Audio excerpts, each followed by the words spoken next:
Bonjour à tous. La France vit sous le régime de l'état d'urgence depuis presque un mois et c'est ce sujet que nous allons aborder aujourd'hui avec notre invitée, Karine Rodier. Bonjour. Bonjour. Alors, vous êtes maître de conférence à l'IEP de Lyon en droit Ouais. public et vous avez aussi, vous êtes spécialisé dans la législation sur l'antiterrorisme. Ouais. On voit bien que cet état d'urgence a permis dans les premiers jours, les premières semaines, d'opérer quelques coups de filet dans le milieu terroriste. En revanche, depuis quelques jours, on a l'impression d'être dans un côté un peu plus sombre de l'état d'urgence, avec des perquisitions moins probantes et parfois un sentiment d'injustice qui en est. Est-ce qu'on n'est pas allé au bout de l'état d'urgence dans la durée temporelle ? On peut effectivement s'interroger sur le fait de savoir si l'état d'urgence est encore utile, puisque l'avantage de le décréter et d'agir très vite dans les premiers jours fait que les personnes n'ont pas le temps de se retourner en quelque sorte. Et en revanche, dans le long terme, si des personnes ont des choses à cacher, on peut très, très vite imaginer qu'au contraire, elles vont faire le nécessaire pour qu'on ne trouve rien chez elles. Donc voilà, on peut effectivement s'interroger sur le bien fondé de le maintenir. Pour autant, le gouvernement reste sur sa position de, pour l'instant, le laisser en vigueur, voire même de le prolonger au-delà du mois de février. Est-ce qu'on n'est pas aujourd'hui quand même aux limites de l'arbitraire, d'une certaine manière ? Aujourd'hui, en tout cas, évidemment, l'état d'urgence permet à l'autorité administrative, donc le ministre de l'Intérieur ou le préfet, d'adopter des mesures de surveillance, de recherche de preuves envers des personnes qui peuvent effectivement être de mouvances terroristes, mais en tout cas, l'autorité administrative ratisse très large et de fait va aller surveiller des personnes qui ont peu de choses à voir avec une vraie menace pour l'ordre public. Et donc de fait, on est sur des situations très limites, très litigieuses. Il y a eu l'état d'urgence et puis il y a finalement la trace qu'elle va laisser sur notre droit constitutionnel et notre droit public et aussi peut-être nos libertés individuelles.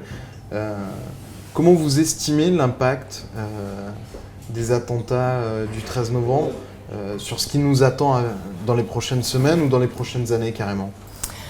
Je pense que l'impact est vraiment très important et il va surtout maintenant falloir surveiller ce que le gouvernement veut faire avec une révision constitutionnelle ou peut-être après sur un plan législatif simplement concernant les questions de sécurité. Savoir déjà si dans 3 mois le gouvernement veut prolonger, c'est ce qui a déjà été annoncé un petit peu par le ministre de l'Intérieur, peut-être, mais alors pourquoi faire ? Et en tout cas, pour ma part, j'ai le sentiment que le fait d'avoir légiféré pour lutter contre le terrorisme pendant très longtemps, avec plus de 14 lois, et maintenant être arrivé à déclarer l'état d'urgence, on est quand même un des seuls États démocratiques à avoir réagi au terrorisme en déclarant un état exceptionnel. J'ai bien peur que dans le temps, ça fasse une empreinte sur les mentalités et que finalement, on élève considérablement la sévérité du droit pénal, un aménagement très strict des libertés et que les gens finalement s'en accoutument parce qu'il y a eu un choc avec ces attentats du 13 novembre, il y en avait déjà eu un avec les attentats de janvier. Et finalement, les gens commencent à dire que c'est nécessaire. Il y a eu un sondage, 84% des Français sont disposés à restreindre leur liberté individuelle pour se prémunir de nouvelles attaques. Ouais, c'est très inquiétant parce que ça veut dire que les gens réagissent toujours en fait. Mais pour vous, qu'est-ce qu'ils ne comprennent pas, ces 84% des Français ? Je pense qu'ils ont le sentiment de se dire de toute façon moi je n'ai rien à craindre donc ce n'est pas grave, ça touche les autres. Et si vous voulez, on s'aperçoit que tout au long de l'évolution de la législation, on catégorise la société et on est toujours en train de créer des exclus et des inclus. Les exclus devenant de plus en plus nombreux et puis il faut en quelque sorte les parquer, les surveiller, les mettre à l'écart de la société pour que l'autre partie, les inclus, soient finalement protégés et en sécurité. Et cette catégorie d'inclus dit toujours ce n'est pas grave, moi je ne vais pas être concerné. Or on s'aperçoit quand même, et là aujourd'hui avec les assignations à résidence ou les perquisitions qui sont faites, qu'il y a des personnes qui sont visées par ces mesures, qui peuvent être donc cataloguées comme une personne qui pourrait être dangereuse pour la sécurité et l'ordre public, alors qu'elle n'a pas forcément quelque chose à voir. Et de fait, on est en train donc d'élargir aussi la surveillance des personnes. Donc ces personnes qui approuvent les mesures n'ont pas conscience qu'un jour elles vont pouvoir peut-être être touchées par cela. Et si jamais un jour elles le sont, elles vont comprendre finalement l'intérêt de s'inquiéter de cette surveillance généralisée. Il y a eu des politiques, je pense par exemple à Laurent Wauquiez, qui avait proposé un centre d'internement pour les personnes fichées S. Oui. Dans une moindre mesure, le gouvernement est aussi sur cette ligne-là de la mise hors d'état de nuire préventive. Oui. C'est rendu possible par l'état de droit. Est-ce que ça peut se généraliser hors de l'état de droit ? Alors, je ne pense pas, je ne le souhaite pas. Pourquoi ? Tout simplement parce qu'encore une fois, l'état d'urgence crée des restrictions très importantes aux libertés sans contrôle d'un juge, a priori. Normalement, dans le principe de l'état de droit, on est sur des restrictions des libertés qui sont décidées par un juge, des mesures d'enquête décidées par un juge. L'état d'urgence, tout se passe en amont, en fait, avant même qu'un juge soit saisi, parce qu'il n'y a pas encore de faits criminels ou de faits délictuels. Donc, si jamais les choses se généralisaient, on ne serait plus effectivement dans un état de droit, ce serait vraiment un niveau d'arbitraire que vous évoquiez tout à l'heure, tout à fait évident. On arrive à la fin de cet entretien sur TLM. On se dit à demain et nous on se retrouve sur Lyon Capital très bientôt. De retour sur lyoncapital.fr pour continuer cet entretien avec Karine Roudier, où on évoque l'état d'urgence et ses conséquences sur la législation française. Les politiques se sont lancés finalement dans la course au risque zéro, parce que c'est aussi une attente des Français. Mais est-ce que cette attente peut être exaucée ? Non, absolument pas. Alors là, vraiment, vous prêchez une convaincue. Il y a Mireille Delmas-Marty, par exemple, a très bien écrit là-dessus. C'est véritablement un discours politique qui vend le mythe d'une sécurité totale, donc le risque zéro. Et on entre de fait dans un paradigme sécuritaire où les gens croient que c'est possible, donc vont adhérer à un certain nombre de politiques. Et alors que l'histoire le prouve, on ne peut pas vivre dans une société dans laquelle le danger est inexistant. Et le problème, c'est que depuis 2001, on voit bien comment les esprits ont évolué, comment l'urgence s'est normalisée dans la politique et dans l'attente des citoyens. Et de fait, on est en train de mélanger danger et culpabilité. La culpabilité, c'est lorsqu'un juge a des raisons évidentes et des preuves devant lui qui permettent donc d'enquêter sur une personne à charge et à décharge, et la procédure suit son parcours. Et en fait, aujourd'hui, on est passé de la culpabilité au danger. Donc, avec cette notion de danger, on essaye de préserver une partie de la société contre toutes les personnes potentiellement dangereuses. C'était la rétention de sûreté pendant un certain temps, en 2003. Et là, maintenant, c'est l'assignation à résidence pour toute personne à l'encontre de laquelle on aurait des raisons sérieuses de soupçonner qu'elle présente un danger pour la sécurité et l'ordre public. Et à ce moment-là, on va rentrer dans une surveillance, ou en tout cas une mise à l'écart d'un nombre très important d'individus.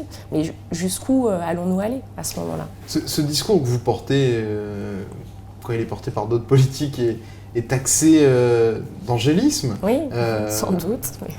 Qu'est-ce qu'on fait concrètement pour vous si vous dites, voilà, ne rentrons pas dans une société arbitraire, mais comment on lutte alors comment on essaye de se prémunir contre ces attaques terroristes tout en respectant l'état de droit. Pour vous, c'est quoi les pistes, le plan B finalement que pourrait adopter la France, puisque vous dites que le plan A n'est pas satisfaisant? Le plan A n'est pas satisfaisant parce que force est de constater que avec toutes les dispositions antiterroristes, le gouvernement parle d'un arsenal antiterroriste et je pense que le mot est vraiment approprié. Le gouvernement se dit d'ailleurs que cet arsenal est tout à fait bien composé, efficace, enfin en tout cas a été construit sur la durée et il est plutôt bien fait. On s'aperçoit que malgré cela, les attaques continuent, les menaces continuent et pour moi, on arrive donc à finalement la question duale de se dire est-ce que les moyens sont inefficaces, auquel cas il faut aller plus loin et donc poursuivons la voie vers le chemin de l'arbitraire pour essayer d'accroître cette sécurité au prix d'une surveillance vraiment généralisée, ou alors est-ce qu'elles sont inadaptées Est-ce que cet arsenal est inadapté? Et je pense que c'est là-dessus qu'il faut travailler. C'est que, à mon sens, il y a de l'inadaptation. C'est que la loi, le droit n'est qu'un moyen. Donc effectivement, ça peut être un outil pour poursuivre certaines personnes, les punir, etc. Mais ensuite, je pense qu'il y a d'autres moyens pour essayer de prévenir ces attaques-là. Et à ce moment-là, je n'ai pas de solution miracle puisque ce n'est pas tout à fait mon travail, mais je pense qu'il faut plutôt agir sur les mentalités des personnes, sur une vraie éducation des personnes. Les terroristes cherchent à cliver la société, à rompre ce vivre ensemble, et je pense qu'aujourd'hui, il est important d'élever, d'éduquer les enfants, notre population, sur cette ouverture et le rappel surtout des valeurs d'humanisme qui ont vraiment marqué notre société au lendemain de la Seconde Guerre mondiale et qui sont sans aucun doute évidentes aujourd'hui, primordiales à défendre. Alors, j'ai pas de moyens pratico-pratiques. Mais est-ce que vous avez observé, vous qui avez étudié les législations antiterroristes, est-ce que vous voyez des pays qui ont eu une réaction qui vous paraît plus efficace que celle adoptée par la France aujourd'hui ? J'ai souvent pour référence la situation espagnole parce que c'est un pays qui a été marqué par le terrorisme national surtout. Le TA, le Pays Basque. Voilà. Mais donc l'Espagne a essayé à légiférer aussi pour prendre les dispositions adaptées pour lutter contre le terrorisme en permettant la suspension de certains droits dans des situations très précises. Et on peut quand même remarquer qu'au lendemain des attentats de la gare d'Atocha en 2004, l'Espagne n'a absolument pas réagi. Attentat qui était revendiqué là par Al-Qaïda. Oui, par Al-Qaïda, exactement. Le législateur n'a pas réagi. Il n'y a eu aucune modification des dispositions du code pénal et du code de procédure pénale. En revanche, il a été essayé de donner plus de moyens au niveau des services sur le terrain, d'améliorer la coordination des services. Donc on est allé vraiment sur le terrain et non pas sur la norme, modification de la loi. Et déjà en 2001, après les attentats du 11 septembre, alors que beaucoup de pays, la France, l'Italie notamment, ont modifié leur législation antiterroriste, l'Espagne n'avait déjà pas réagi.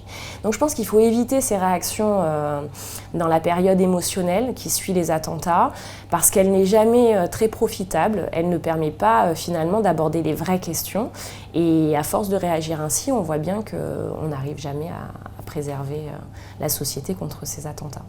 Merci beaucoup Karine Rodier d'avoir répondu à nos questions. Et puis je relaye aujourd'hui cet appel, le nôtre de Lyon Capitale, à vos lampions citoyens, pour que le 8 décembre soit plein de lumière à Lyon en hommage aux victimes des attentats de Paris. Merci beaucoup de nous avoir regardés, au revoir.